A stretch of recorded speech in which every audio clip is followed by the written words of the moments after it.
So we are getting a first look at Oprah's sit-down interview with Prince Harry and Meghan Markle, and the talk show queen doesn't hold back on the drama. Watch. There is no subject that's off limits. Almost unsurvivable. Sounds like there was a breaking point. My biggest concern was history repeating itself. You've said some pretty shocking things here. Wait, hold up, wait a minute. Wow, the interview will air on CBS this Sunday. In another clip, Harry gets candid about his experience with the British media. Have a look.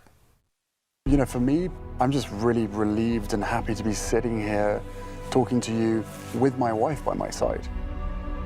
Because I can't begin to imagine what it must have been like for her going through this process by herself all those years ago, because it has been unbelievably tough for the two of us, but at least we had each other. Oh my gosh, I have chills listening to that. I mean, I can't even imagine being a young Harry, you know, losing his mother, and then to say, Tori, I was worried about history repeating itself.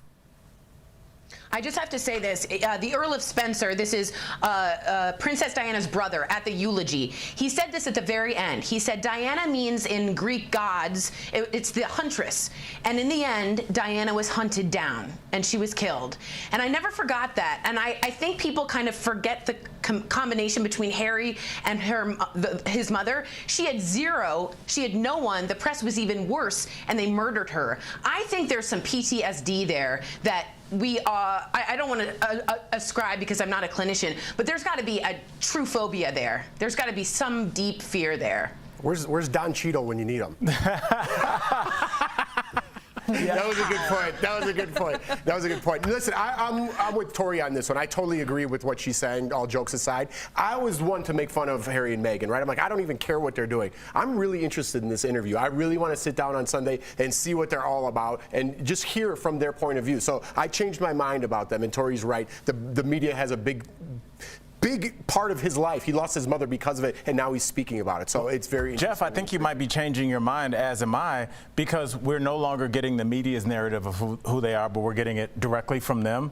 And this is the first time that they he just sounded like a husband that was concerned about his wife. And that can be every man, and everything else we've seen of them has been in some embarrassing golden carriage or something. Like, it's good to see somebody that's just like, hey, you're messing with my wife. We have a problem, bruh. I really respect that. I respect that. What did you think, really quickly, Jeff, of a number of people claiming that it's the Queen silencing them, and, you know, then, of course, but is the Queen really like a mob boss? Is she really going to be silencing? I saw that article. That's her job, though. I don't think she's silencing anybody. I think her job is to uphold the monarchy and do what she's supposed to do. She's the Queen.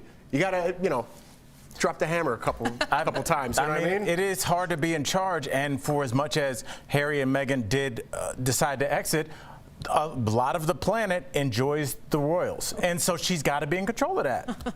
You got to be. Sometimes you got to ignite it. I'm ready to Don Cheadle out. I said 3 things. It's going to be a thing. We need to get a gif out of here.